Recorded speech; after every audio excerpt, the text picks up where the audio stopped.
आप सबों को जय मसीह की। मसीह यीशु में मेरा प्यार भरा नमस्कार। प्रिय परमेश्वर का वचन कहता है कि हम मिट नहीं गए। यह यहोवा की महाकरुणा का फल है। उसकी दया अमर है, प्रति भोर वह नई होती रहती है। तेरी सच्चाई महान है। हाँ प्रियो, यह यहोवा की ही महाकरुणा का फल है, जिसकी वजह से आज मैं और आप इस पृथ्वी पर नए साल के दिन जीवित पाए जाते हैं। पिता परमेश्वर का हम धन्यवाद दें उसके इस अनुग्रह के लिए कि हमारे जीवन में कोई भी भलाई या अच्छाई न होने के बावजूद उसने एक नए वर्ष को हमारे जीवन में जोड़ा है। हर साल जब भी मेरा जन्मदिन आता है या फिर परमेश्वर अपने अनुग्रह से मुझे एक नए वर्ष में प्रवेश करने का अनुग्रह देता है, तो परमेश्वर का जो वचन मुझे प्रेरित करता है अपने आप को जांचने के लिए, अपना आत्मनिरीक्षण करने के लिए, वो वचन प्रियो आज मैं आप लोगों के साथ बांटना चाहता हूँ। और ये वचन पाया जाता है लूका रचित सुसमाचार उसका 13वां अध्याय 6वें पद से आगे मैं आप सबों के सम्मुख पढ़ूंगा। फिर उसने यह दृष्टांत भी कहा, किसी की अंगूर की बारी में एक अंजीर का पेड़ लगा हुआ था।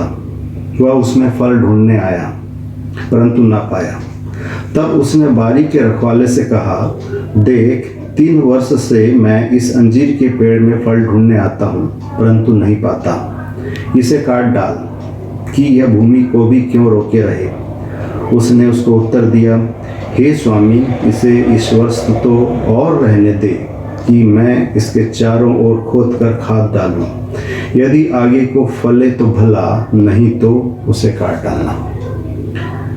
जब भी हम इस दृष्टांत को पढ़ते हैं तो एक प्रश्न हमारे मन में आता है कि दाख की बारी में अंजीर के पेड़ का क्या काम। दाख की बारी के स्वामी ने उस अंजीर के पेड़ को एक विशेष प्रयोजन से लगाया होगा, और वह प्रयोजन यह होगा कि दाख के साथ साथ, अंगूरों के साथ साथ उसे कुछ अंजीर भी प्राप्त हो, और इसी कारण से उसने उस अंजीर के पेड़ को लगाया होगा।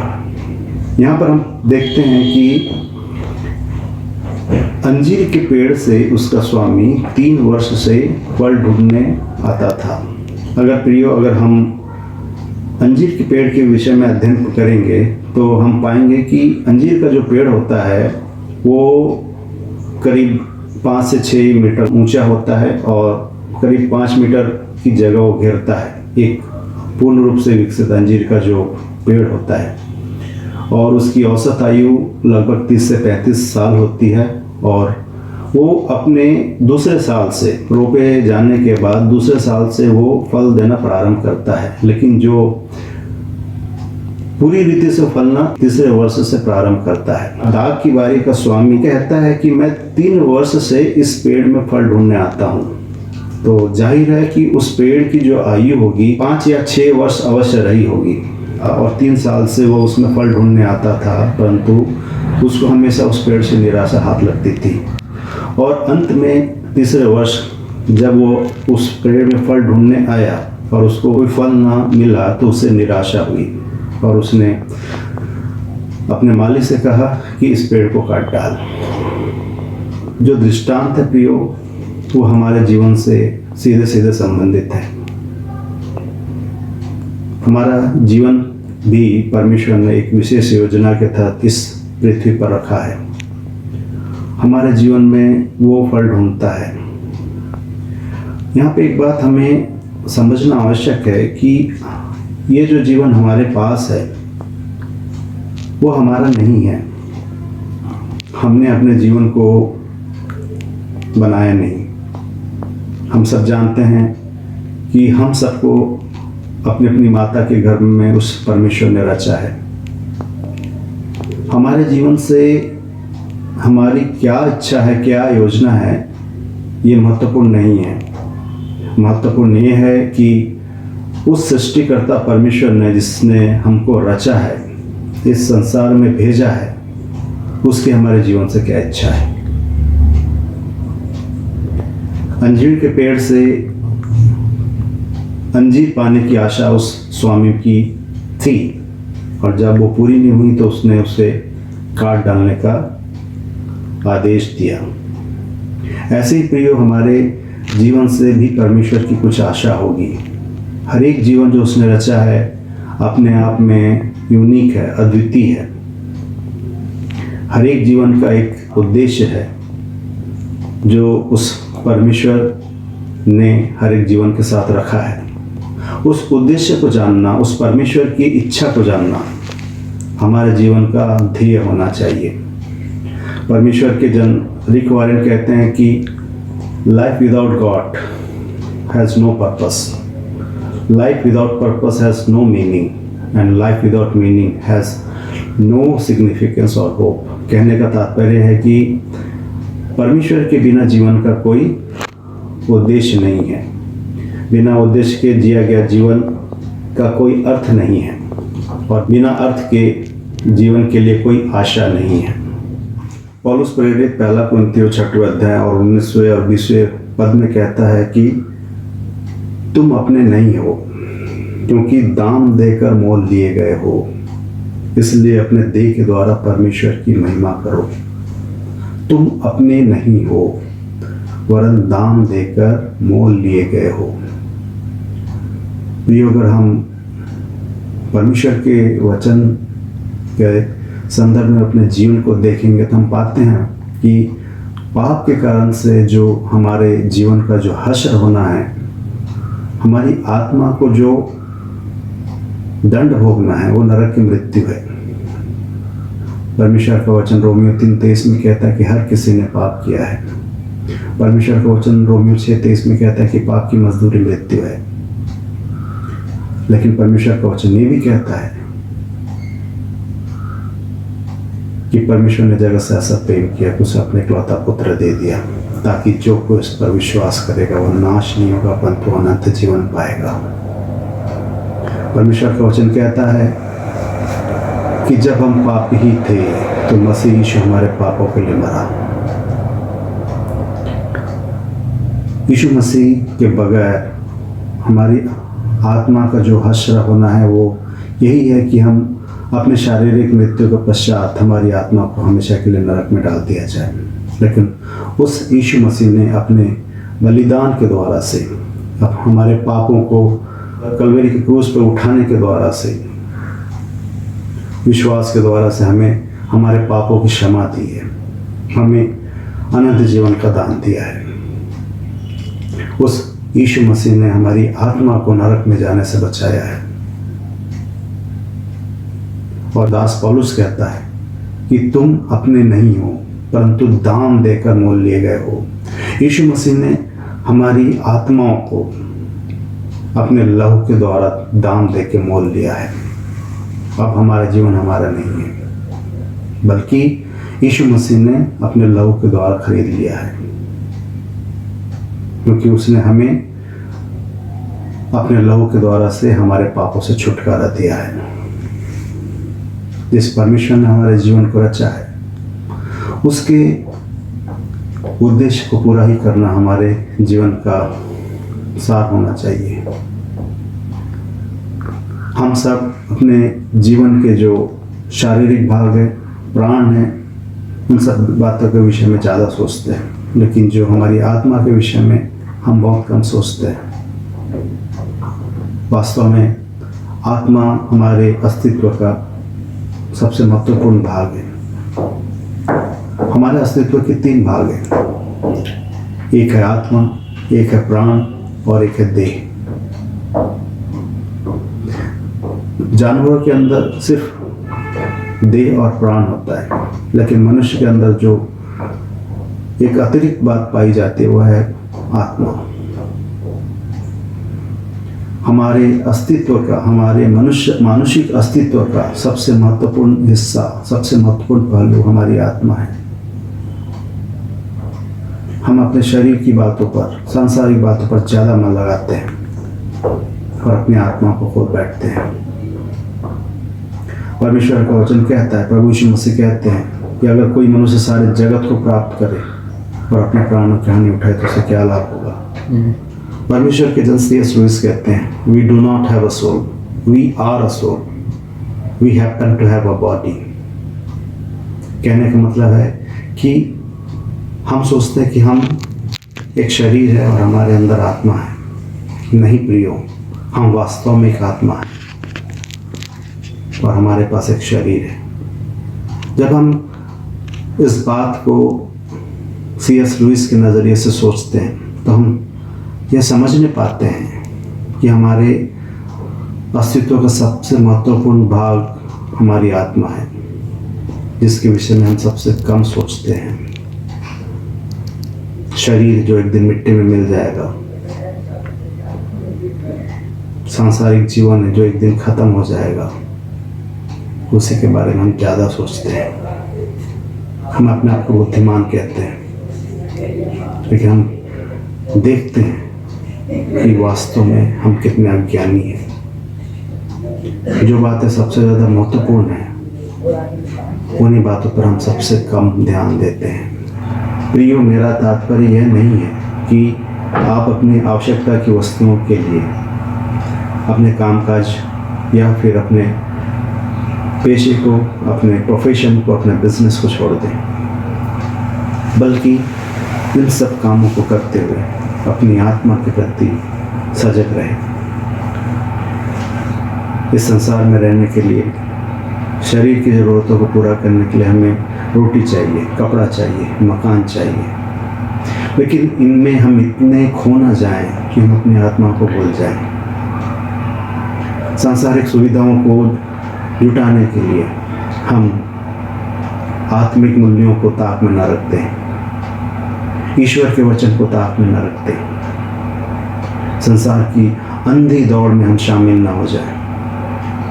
हम गलत तरीके से और उन बातों के द्वारा जो परमेश्वर की इच्छा के विरुद्ध है, वचन के विरुद्ध है, अपने लिए धन ना कमाएं, बल्कि परमेश्वर के वचन को ध्यान में रखते हुए हम अपने हर एक कार्य को करें।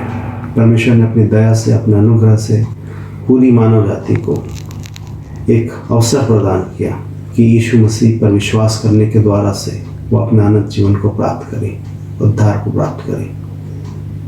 क्योंकि परमेश्वर हमसे प्रेम करता है, इस कारण से वो हमको चुनाव की स्वतंत्रता देता है। परमेश्वर अपने किसी भी बात के लिए, किसी भी कार्य के लिए किसी पर कोई ज़बरदस्ती नहीं करता। परमेश्वर ने हर एक बात को अपने प्रेमी होने के कारण से, महान प्रेमी परमेश्वर होने के कारण से हमारे चुनाव की स्वतंत्रता पर छोड़ दिया है। अगर हम जानबूझ के गलत करना चाहें, जानबूझ के बुरा करना चाहें, तो वो अपनी पवित्र आत्मा के द्वारा से हमें रोकेगा। लेकिन फिर भी अगर हम उसकी आत्मा की आवाज़ को अनसुना करके जानबूझ के पाप करना चाहें, तो हमें फिर नहीं रोकता। परमेश्वर के जन थॉमस एक्विनास कहते हैं कि God gives us freedom of choices, but he does not gives us to reject the consequences of those choices. कहने का मतलब है प्रेम कि परमेश्वर अपने प्रेम के कारण से हमको चुनाव की स्वतंत्रता देता है, लेकिन हमारे चुनाव का जो परिणाम होगा उससे वो हमें भागने की स्वतंत्रता नहीं देगा, क्योंकि वो सिद्ध न्यायी परमेश्वर भी है। उस स्वामी ने अंजीर के पेड़ को काटे जाने का आदेश दिया। क्या उचित था? हाँ प्रिय, उचित था, क्योंकि अगर कोई जीवन जिस उद्देश्य के लिए बनाया गया है, अगर वह पूरा नहीं कर रहा है, तो वास्तव में उस जीवन का कोई अर्थ नहीं है। उस स्वामी ने एक उद्देश्य के लिए उस वृक्ष को लगाया था। जैसे कि प्रिय थोड़ी देर पहले मैंने कहा कि लगभग 5 मीटर का जगह वो घेर रहा था। अगर वो फल नहीं लाता है तो कितने दाग का नुकसान उस स्वामी को हो रहा होगा, या फिर उसके स्थान पर कोई दूसरा अंजीर का पेड़ लगाया जाता और वो फल देता तो कितने अंजीर का नुकसान उस स्वामी को हो रहा होता। प्रभु यीशु मसीह ने कहा कि सच्ची दाखलता मैं हूँ और मेरा पिता किसान है। जो डाली मुझ में है और नहीं फलती, वो उसे काट डालता है, और जो डाली फलती है वो उसे छांटता है ताकि और फले। जो डालियां नहीं फलती हैं उसको काट डाला जाता है, क्योंकि फल रहित डालियां फलवंत डालियों को पनपने नहीं देंगी। फलवंत डालियों को उत्पन्न नहीं होने देंगी। इस कारण से उनका काट डाला जाना उचित है। प्रियो, परमेश्वर ने भी हम सबके जीवन को एक विशेष उद्देश्य के तहत संसार में रखा है। मैं और आप इस बात पे मनन करें, सोचें, अपना आत्मनिरीक्षण करें कि यह नया वर्ष जो परमेश्वर ने हमारे जीवन में जोड़ा है, क्या हम इस बात के लिए संकल्प है कि हम परमेश्वर की इच्छा को हमारे जीवन से पूरी होने देंगे। जिस उद्देश्य के लिए उसने हमें रचा है, क्या उस उद्देश्य को जानकर हम उसके अनुसार कार्य करेंगे? क्या हम परमेश्वर के लिए आत्मिक फलों को लाएंगे? क्योंकि अगर हम परमेश्वर के लिए आत्मिक फलों को ना लाएं, तो परमेश्वर का जो कार्य है, परमेश्वर का जो प्रेम है, जो परमेश्वर चाहता है कि सारे जगत के लोगों को सुसमाचार प्रचार करो। परमेश्वर का वचन कहता है कि सृष्टि बड़ी आशा भरी नजरों से परमेश्वर के पुत्रों की बाट जोड़ी है।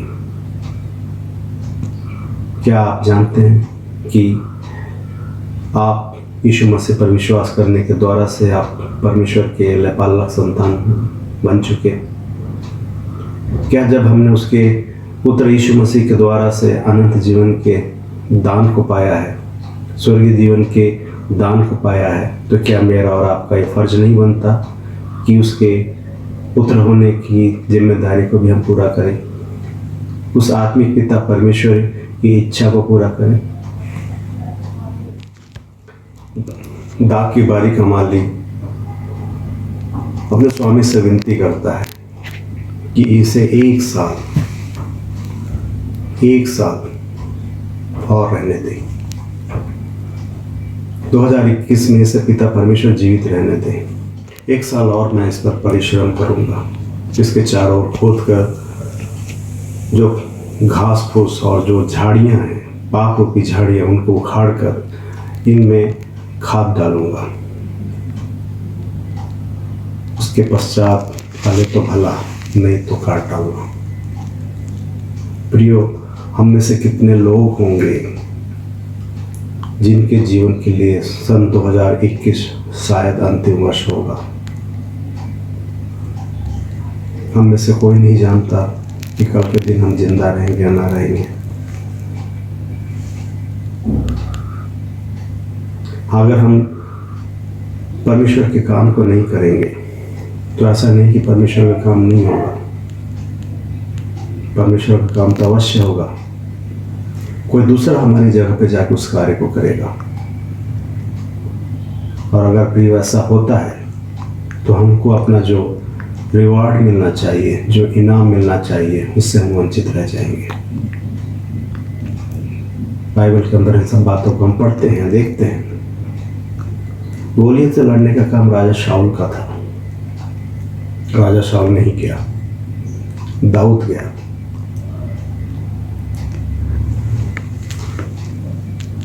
फिर दाऊद की लिए लोगों ने नारा लगाया कि शाऊल ने तो हजारों को मारा, परंतु दाऊद ने लाखों को मारा है। परमेश्वर किसी का पक्ष नहीं करता। अगर मैं और आप परमेश्वर के लिए नहीं खड़े होंगे तो परमेश्वर किसी और को खड़े करेगा। अगर मैं और आप परमेश्वर के कार्य को नहीं करेंगे तो परमेश्वर किसी और को अपने कार्य के लिए इस्तेमाल करेगा।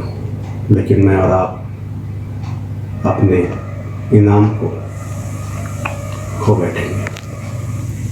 आइए हम इस नए साल में प्रण करें कि हम इस जीवन से ईश्वर की इच्छा को जानकर उसके अनुसार अपने जीवन को जिए। जैसा कि पौलुस प्रेरित कहता है कि तुम मसीह के चलते फिरते जीवित पत्री हो। हमें अपने जीवन को इस कदर बनाना है प्रियो कि हम अपने जीवन के द्वारा से, अपने चाल चलन के द्वारा से, व्यवहार के द्वारा से, संपूर्ण अपने अस्तित्व के द्वारा से मसीह यीशु के प्रचारक हो। प्रभु यीशु मसीह पिता परमेश्वर से विनती करते हैं कि इसे एक साल और रहने दें, एक साल और। अगर हम अपने जीवनों को देखें तो हम पाते हैं कि हमारे जीवन में अच्छाइयाँ नहीं, भलाइयाँ नहीं है, लेकिन फिर भी यीशु मसीह हमारे लिए विनती करता है पिता परमेश्वर से कि इसे इस साल और रहने दे, इसको इस साल और छोड़ दे। मैं एक बार फिर से इस साल इस पर अपनी पूरी कोशिश करूँगा, और अगर फले तो भला, नहीं तो उसे काट डालना। प्रियो, हम इस वचन की गंभीरता को समझें और अपने जीवन को परमेश्वर के हाथों में दें। इस सन 2021 को परमेश्वर के हाथों में दें। हमारे जीवन की सबसे अनिश्चित बातों में से एक बात है कि हम नहीं जानते कब हम इस संसार से कूच कर जाएं। हम में से कोई नहीं जानते कि कल के दिन वो जीवित रहेगा कि नहीं रहेगा। जब कभी हम संसार को छोड़ें, जब कभी हम शरीर को त्यागें, और जब हम उस पिता परमेश्वर के सम्मुख खड़े हों, तो हमें लज्जा न हो। इस बात के लिए हम अपने आप को तैयार करें। प्रियो, हम सबको किसी न किसी को अपने बातों का, अपने कार्यों का लेखा अवश्य देना होता होगा।